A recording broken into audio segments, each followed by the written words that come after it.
হাসির রাজা, জ্ঞানের রাজা, রসিক রাজা।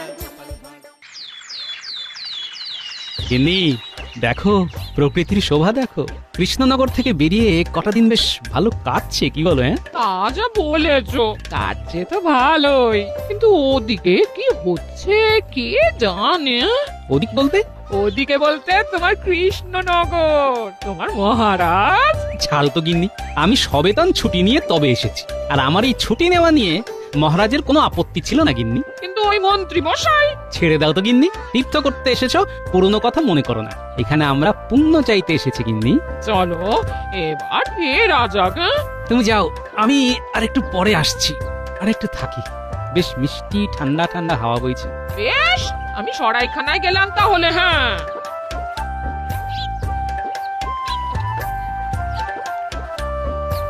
মহাশয়, আপনাকে দেখে মনে হয় আপনি খুব জ্ঞানী ব্যক্তি। মনে হবার কারণ? অল্প অল্প কথা বলেন, নীরবে থাকতেই পছন্দ করেন বলে আমার মনে হয়। আপনার অনুমান যথার্থ। আসলে আমি নীরব থাকতেই বেশি পছন্দ করি। এই আপনি এত বড় ব্যক্তি, আপনাকে বলতে সাহস হয় না, তবু বলি। আহা, আপনি এত কুণ্ঠা করছেন কেন? যা বলার বলে দিন, নিঃসংকোচে বলে দিন। দয়া করে যদি আপনি আমার ঘরে আসেন, তাহলে আমি আপনাকে একটা জিনিস দেখাতে পারি, এবং আমি স্থির নিশ্চিত যে আপনি ওই জিনিসটি দেখলে খুব তৃপ্তি পাবেন। কি এমন জিনিস রে বাবা, যেটা দেখে আমি খুব তৃপ্তি পাবো? না আমাকে নিয়ে যাবার পেছনে অন্য কোনো উদ্দেশ্য আছে? যাকে দেখাই যাক। কি ভাবছেন, আপনাকে আমার বাড়ি নিয়ে যাওয়ার অন্য কোনো উদ্দেশ্য আছে কিনা? বাবা, এই যে দেখি মনের কথা একদম গড়গড় করে বলে দিচ্ছে। হ্যাঁ, ভাবছেন তো আমি মনের কথা গড়গড় করে কিভাবে বলতে পারি? না আর কিছু ভাববো না। আমি যা ভাবছি সেটাই তো আপনি বলে দিচ্ছেন। আমি ভেবে কেন কষ্ট করি? আপনিও পারবেন। চলুন চলুন, আমার বাড়িতে চলুন, আপনাকে আমি বুঝিয়ে বলবো। আচ্ছা, আপনার বাড়ি গেলে আমাকে কি বোঝাবেন সেটা আমাকে এখনই একটু বুঝিয়ে বলুন দেখি। এই যে আমার বিদ্যের বোঝা, সেই বোঝাটিকে নামাতে চাই। বিদ্যাকে বোঝা বলছেন? এটা কি ঠিক? বর্তমানে ওটি আমার কাছে বোঝাই হয়ে উঠেছে। আমি উপযুক্ত পাত্রের হাতে সমর্পণ করে তবে আর আর আর আর আমার চোখে আপনিই সেই উপযুক্ত। কিন্তু একটি ভালো বিদ্যার হাত থেকে মুক্ত হতে চান কেন? আসল কথাটা যদি বলে ফেলি, তাহলে উনি আমার এই বোঝা নিতে রাজি হবেন না। হ্যাঁ মহাশয়, মহাশয়, আমার সংসার আদি নেই, একা মানুষ। মনের ইচ্ছে শেষ বয়সে উত্তরে হিমালয়ে গিয়ে তপস্যা করি। তাই অথচ অথচ গুরুর নির্দেশ তো উপযুক্ত পাত্রের হাতে বিদ্যা সমর্পণ করে তবেই যেতে পারবো। তা আমাকে কি করতে হবে? কিচ্ছু করতে হবে না, শুধু আমার বাড়িতে যেতে হবে। সেখানে গিয়ে দেখবেন এই বিদ্যা আপনাকে আমি অর্পণ করবো। চল চল চল চলুন।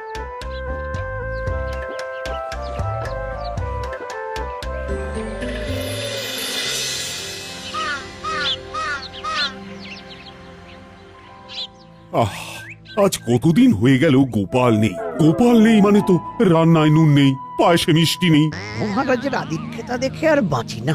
গোপাল ছাড়া আর যেন কেউ নেই, খালি গোপাল আর গোপাল আর গোপাল।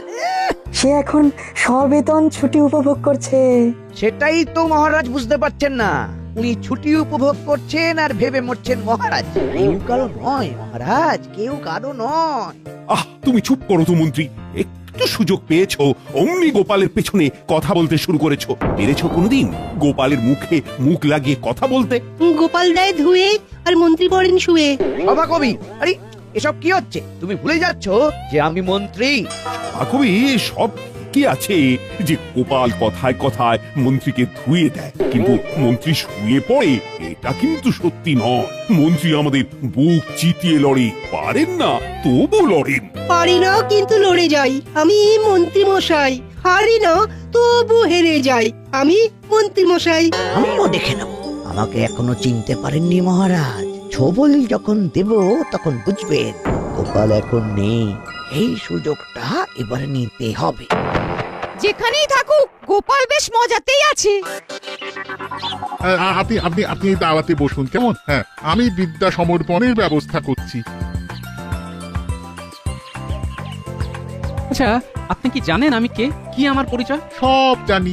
আপনি স্বনামধন্য মহারাজ কৃষ্ণচন্দ্র রায়ের অত্যন্ত প্রিয় পাত্র, সভাসদ গোপাল ভাঁড়। আমার কাছে কিছুই অজানা থাকে না, আমি সব জানি। আর আর কিছুক্ষণ পরে জ্ঞান আপনার হয়ে যাবে। দাঁড়ান দাঁড়ান দাঁড়ান, আমি সব জিনিসপত্রগুলো নিয়ে আসি। এই বিদ্যা পাবার জন্য কোনো অধ্যয়নের প্রয়োজন নেই। এটা ভাবতেই কিরকম একটা লাগছে। দিব্য দৃষ্টি পেলে মহারাজের সুরক্ষার বিষয়টা ভালোভাবে দেখা যাবে। মহারাজের সুরক্ষার বিষয়ে ভাবছিলেন না? হ্যাঁ পণ্ডিত। এই নিন, এই প্রাচীন পুঁথিটি ধরুন, এটাই সেই বিদ্যা। এবার বলুন, বিদ্যা তুমি আমার। বিদ্যা তুমি আমার। বিদ্যা আজ থেকে তোমার। কি কি দৌড়চ্ছেন কেন? আরে আরে আরে পড়ে যাবেন যে। এ কি রে বাবা, বিদেশ বিভুল জায়গা, নদীর ঘাট থেকে কোথায় গেল? এখানে তোর জানাশোনা কেউ নেই।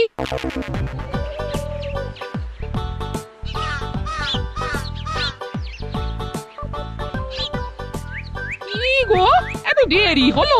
তুমি আসছো না দেখে আমি নদীর ধারে গিয়েছিলাম, সেখানে গিয়েও তুমি ছিলে না। বলে গেছিলে কোথায়?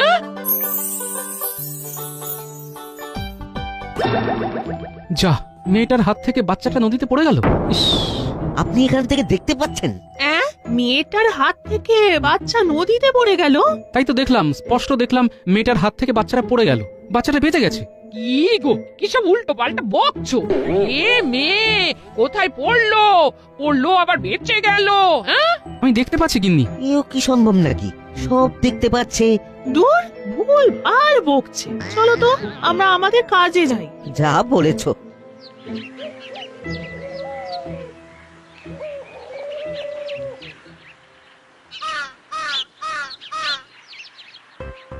এটাকে বলে বাঁচা।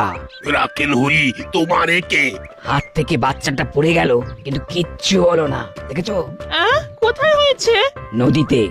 বাচ্চাটা হাত থেকে পড়ে গেল জলে।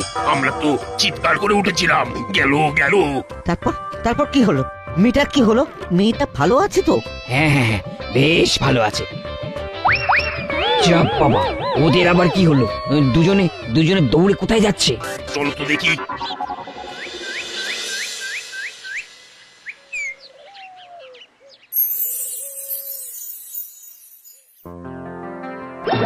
যা, মহারাজ পা পিছলে পড়ে গেলেন। গিন্নি গিন্নি, এবার আমাদের যেতে হবে। মহারাজ খুব বিপদে রয়েছেন। সে তখন থেকে কি সব বলে চেঁচিয়ে উঠছো? হ্যাঁ গো, তোমার মাথা ঠিক আছে তো? আমরা আজই রওনা দেবো গিন্নি। আমাদের চলে যেতে হবে, মহারাজের বিপদ।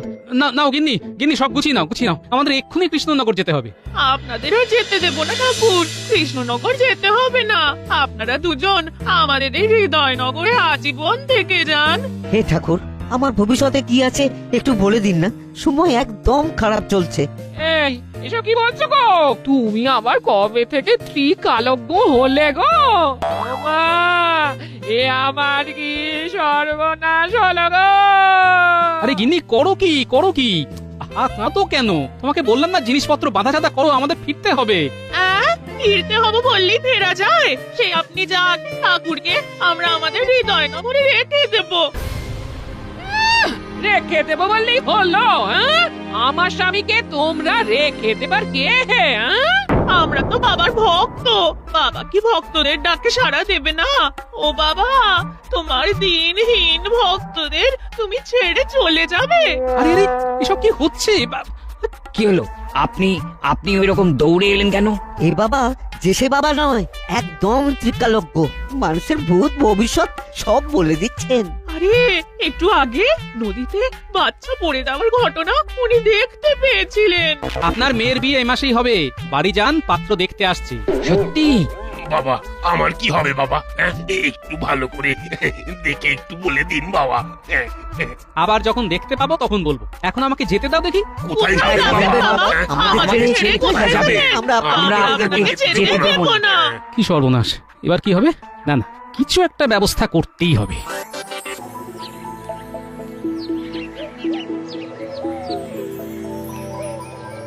ঘটা, এই হলো সুবর্ণ সুযোগ। গোপাল নেই, এই সুযোগটাকেই কাজে লাগাতে হবে, বুঝলি? কি করবেন কিছু ভেবেছেন? না, সেটা ভাবতেই তো তোদের কাছে এসেছি। একসাথে ভাবতে হবে, একসাথে। কি করতে হবে মানে? ওই কি ভাবতে হবে সেটা তো বলুন। মহারাজকে একটা শিক্ষা দিতে হবে, এমন শিক্ষা দেব যে গোপাল গোপাল করা ভুলে যাবেন।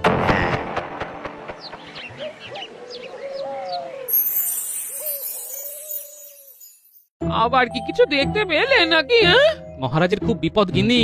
আমি দেখতে পেলাম মন্ত্রী মশাই বটা ঘটার কাছে গেছেন ষড়যন্ত্র করতে। না না, এবার আমাকে যেতে হবে গিন্নি। যাবে তো বলছো, কিন্তু যাবে কি করে? লোকজন তো সব ঘিরে আছে, দরজা খুলে দেখো না, সবাই কিরকম তোমাকে পাহারা দিচ্ছে। হ্যাঁ, দেখি একবার।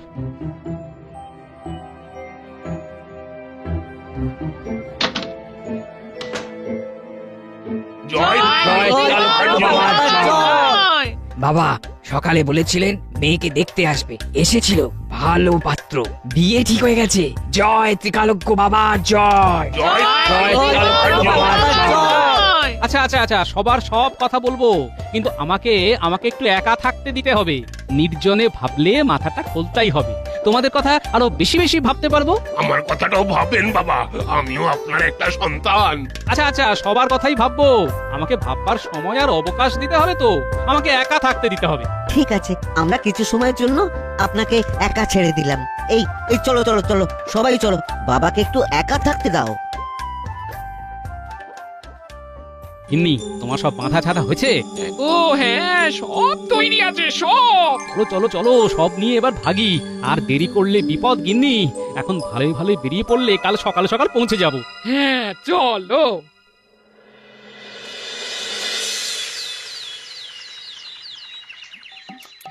কিরে গটা গটা, আমি নেই বলে সাপের 5 পা দেখতে শুরু করেছিস? কি যে বলো না গোপাল দাদা। তোমার যত মন্দ কথা, আমরা অতটা খারাপ নই যেটা তুমি ভাবো। তাই নাকি? কাল তোরা রাজামশাইয়ের ক্ষতির কথা চিন্তা করিসনি? রাজামশাইয়ের ক্ষতি? এ তুমি কি বলছো গোপাল দাদা? হ্যাঁ, তোমাদের গোপাল দাদা সাধারণ নয়, উনি এখন কাল দেখতে পান। তোমাদের মনে কি চলছে উনি সব দেখতে পাচ্ছেন। হ্যাঁ, হাতি ঘোড়া গেল তল, আর মশা বলে কত জল। কি বিশ্বাস হলো না? মনে মনে ভাবছিস তো হাতি ঘোড়া গেল তল, মশা বলে কত জল। হ্যাঁ এই রে, এ তো সত্যি মনের কথা বুঝতে পারছে রে। তাই নাকি? এই তুমি কি মনে মনে ওই কথাটাই ভেবেছিলে? এই রে, আবার কাঁপছো? এবার কি দেখতে পাচ্ছ? আমি দেখতে পাচ্ছি কিন্নি, বটা ঘটার বাড়ির ছাদ ভেঙে গেছে, আর মন্ত্রী মশাই বাড়ি থেকে বের হলেই গর্তে পড়ে যাবে। ছাদ ভেঙে গেছে? যা হোক, একটা কথা বললেই ভালো। মন্ত্রী মশাই নাকি গর্তে পড়ে যাবেন? যত বুজুরুকি। অত কথায় কি আছে? গিয়ে দেখে এসো, যাও। যা দেখে আয়। আমি সত্যি বলেছি না মিথ্যা বলেছি? অপরের ক্ষতি করা বন্ধ কর। চলো গিন্নি, আমরা এখন ঘরে যাই। স্নান করে আমাকে রাজসভায় যেতে হবে।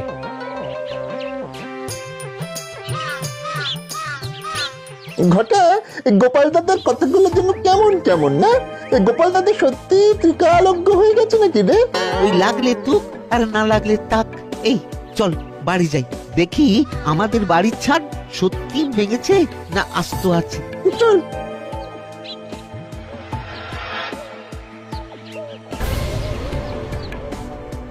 কিরে ঘটা, আমাদের বাড়ির ছাদ তো সত্যি সত্যি ভেঙে গেছে রে। এবার কি হবে? তার মানে গোপাল দাদা সত্যি ভবিষ্যৎ দেখতে পাচ্ছে। চল মন্ত্রী মশাইকে দেখে আসি। আমাদের ছাদটা সারাবো কি করে? চল মন্ত্রী মশাইয়ের থেকে ছাদ সারানোর অর্থ নেব। কি করে? গোপাল দাদার ভবিষ্যৎবাণী বলে সাবধান করব, তার বদলে অর্থ নেব। বাবা বাবা বাবা, তোর মাথায় খুব ভালো বুদ্ধি আসে। চল চল।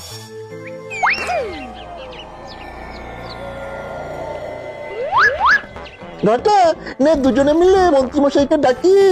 মন্ত্রীমশাইয়ের ঘুম বড় করা। ঠিক বলেছিস, নে নে শুরু কর।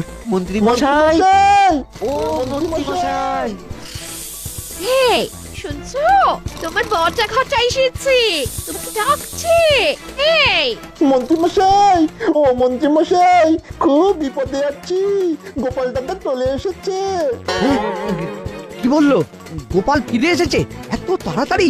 ডাকো ডাকো ডাকো ডাকো, ওদের ডাকো। না না না, থাক থাক, আমি যাচ্ছি ডাকতে। এই কি বলছিস? গোপাল এসে গেছে? এই এত তাড়াতাড়ি তো আসার কথা ছিল না। শুধু আসেননি, দিব্য বৃষ্টি নিয়ে এসেছে। সে আবার কি? গোপাল সব দেখতে পাচ্ছে, আমাদের দেখে সব বলে দিল। বললো ছাদ ভেঙে যাবে, গিয়ে দেখলাম ছাদ ভেঙে গেছে। আমরা বাড়ি সারাবার জন্য কিছু অনুদান চাইতে এসেছি। আরেকটা কথা না বললেই নয়, গোপাল দাদা আপনার সম্পর্কেও একটা ভবিষ্যৎবাণী করছে। কি বলেছে?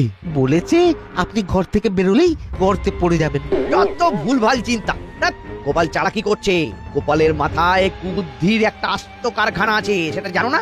আমাদের মনের কথা বলে দিচ্ছে যে ওটাও চালাকি, ও ভীষণ চালু। শোন, ও সব সময় আমাদের সন্দেহ করে, সেই জন্য ও ওই কথাগুলো অত সহজে বলতে পেরেছে। কেন?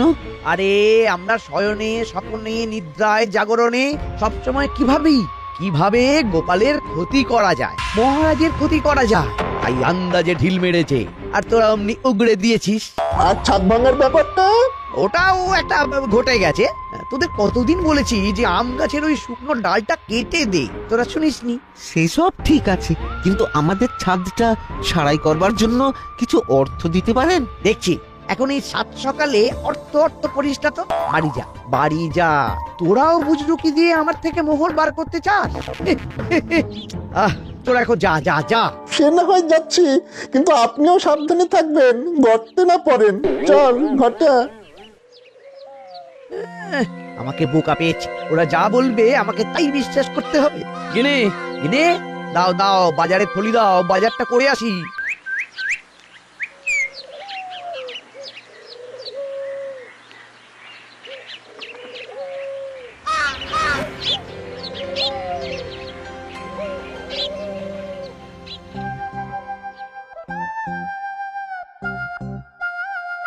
আরে কি আশ্চর্য, গোপাল যে কি গো হঠাৎ। কি বলবো মহারাজ, তীর্থে গিয়ে ওই কৃষ্ণনগর পিছু ছাড়ে না। সব সময় আপনাদের কথা মনে পড়ে। হঠাৎ দেখতে পেলাম আপনার বিপদ।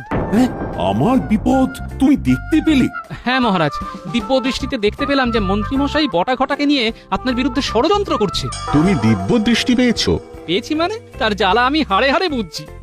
তুমি এখন কি দেখতে পাচ্ছ গোপাল, সেটা আগে বলো। মহারাজ, মন্ত্রীমশাই গর্তে পড়ে গেছেন আর রাজজ্যোতিষীর ঘরে কুটুম এসেছে। তুমি দেখতে পেলে যে আমার ঘরে কুটুম এসেছে আর মন্ত্রী মশাই গর্তে পড়েছেন? আগে হ্যাঁ রাজজ্যোতিষী। বললেই হলো, আমি এত পড়াশোনা করে দিব্য দৃষ্টি পেলাম না, আর তুমি না পড়েই সব পেয়ে গেলে। মহারাজ মন্ত্রীমশাই গর্তে পড়ে পা ভেঙেছেন। সে কি, কখন হলো? আমার সামনে। আমি যথারীতি টহল দিচ্ছিলাম। মন্ত্রীমশাই বাজারের থলি হাতে বাজারে যাচ্ছিলেন, হঠাৎ দুম করে গর্তে পড়ে গেলেন। কিরে বানর সেনার দল, তোরা কেন এলি সেটা বল দেখি। রাজজ্যোতিষীকে ডাকতে। জ্যোতিষী দাদু, দিদিমা আমাদের ডেকে বললেন যে বাড়িতে আপনার ছোট ভাই এসেছে, আপনাকে এক্ষুনি যেতে হবে। তাই তো আমরা দৌড়ে দৌড়ে খবর দিতে এলাম। ওরে বাবা, এই যে দেখি জলে ভাসে শিলা, ত্রিকালজ্ঞ গোপালের এক নতুন লীলা। গোপাল, এ আমি কি দেখছি? তুমি ত্রিকালজ্ঞ হয়ে গেছো, তুমি ভূত ভবিষ্যৎ দেখতে পাচ্ছ। এবার বলো তো, আমার রাজ্যের প্রজারা কেমন থাকবে? আগামী 10 বছর কোনো কষ্ট নেই। 10 বছর? মহারাজ, সুখের পর যেমন দুঃখ আসে, তেমনি দুঃখের পর সুখ। সুখ দুঃখ তো চাকার মতো ঘোরে মহারাজ। গোপাল, এই বিদ্যা তুমি পেলে কি করে? চলো, মন্ত্রী মশাইয়ের বাড়ি যেতে যেতে সব বলছি। চল। এই বিদ্যা আমাকে পেতেই হবে, যেভাবেই হোক। রাজজ্যোতিষী, এই বিদ্যার বোঝা সামলানো চারটি কথা নয়, বুঝলেন? আপনি যদি চান আমি আপনাকে দান করে মুক্ত হব, কারো ভবিষ্যৎ দেখে আমার লাভ নেই। ওরে বাবা, তুমি তো আমার মনও পড়তে পারছো। সব ঠিক আছে রাজজ্যোতিষী, কিন্তু একটা কথা মনে রাখবেন। কি কথা? এই বিদ্যা সার কথা, লোভে পাপ, পাপে তাপ, বাপরে বাপ, মাথায় সাপ। কি যা তা বলছো? সেটা ভবিষ্যৎই বলবে। আগে চলুন মন্ত্রী মশাইকে দেখে আসি, তারপর আপনার হাতে আমার এই বিদ্যের বোঝা সমর্পণ করব।